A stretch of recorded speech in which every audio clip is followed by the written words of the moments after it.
Jordison was born in Des Moines, Iowa on the 26th of April 1975 to Steve and Jackie Jordison, and he had 2 younger sisters. He grew up in a rural area outside of Waukee, where he used to play basketball on the street in front of his house. He embraced music at an early age, which he attributes to his parents' influence.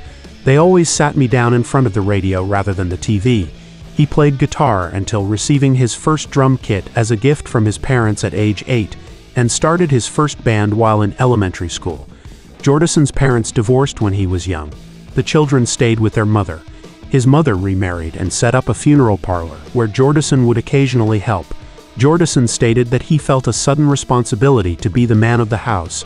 During this time he formed the band Modifidious, in which he played drums.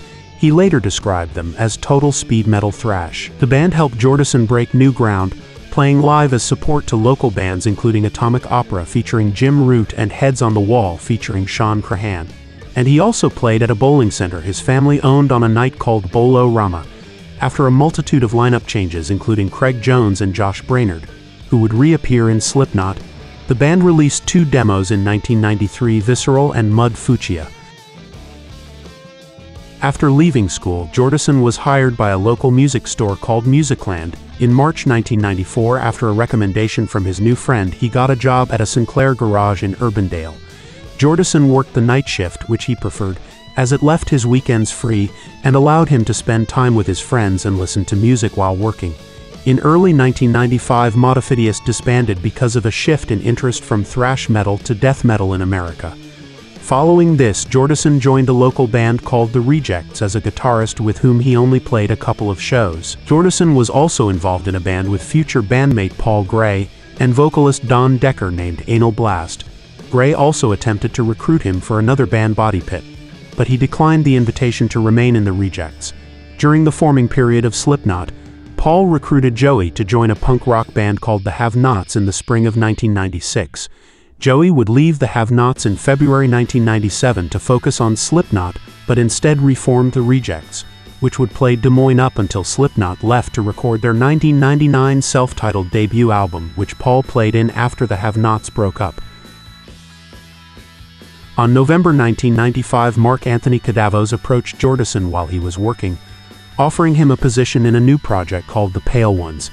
Intrigued and at a point where he was lost, Jordison attended rehearsals at Anders Colsefni's basement and immediately wanted to be part of this new band.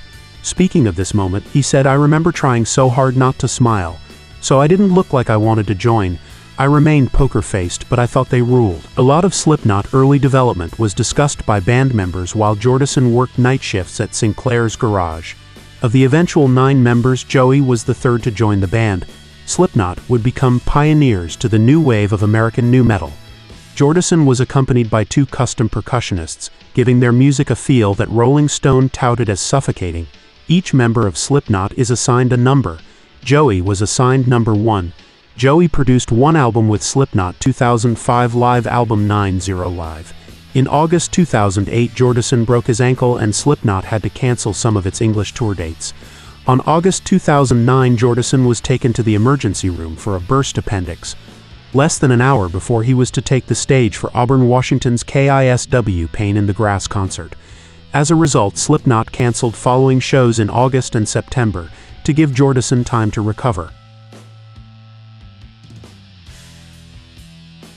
On December 2013, Slipknot announced through their official website that Jordison had left the band citing personal reasons for his departure.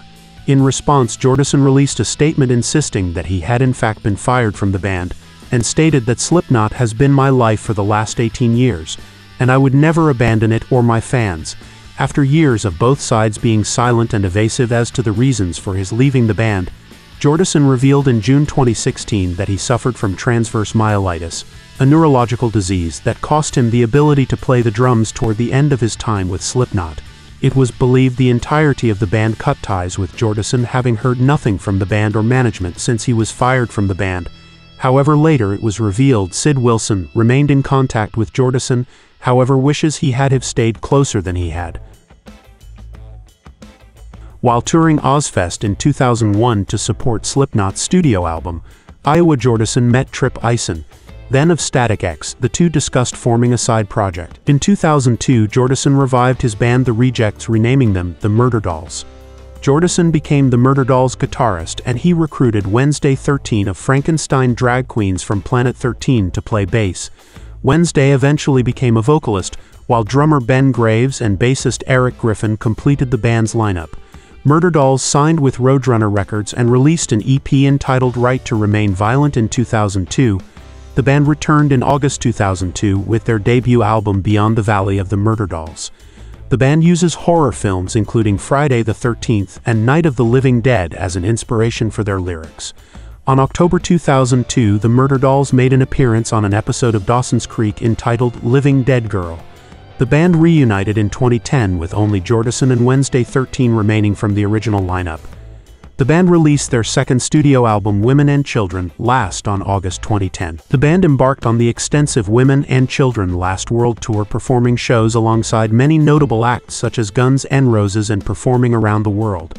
The tour was plagued with many problems, including the cancellation of many shows and repeated incidents of Jordison storming off stage, most notably in Bordeaux, France, and Perth, Western Australia. The tour finished on April 2011. This was considered to be the band's last outing, as Wednesday 13 confirmed the band's split in an interview in March 2013.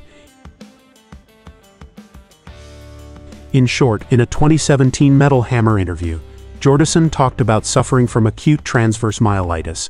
Its symptoms started in 2010 while touring with Murderdolls, but the disease was diagnosed long after. This progressed to the loss of the use of his left leg. The neurological disease had cost him the use of his legs, and caused him to be unable to play the drums before rehabilitation.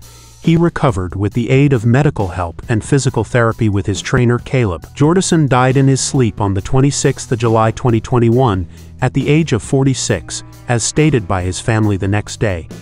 Later recordings of a 911 call from Jordison's ex-girlfriend Amanda Victoria were released, reporting a foul odor upon entering the garage of Jordison's home, and that neither she nor Jordison's family had heard from him in days.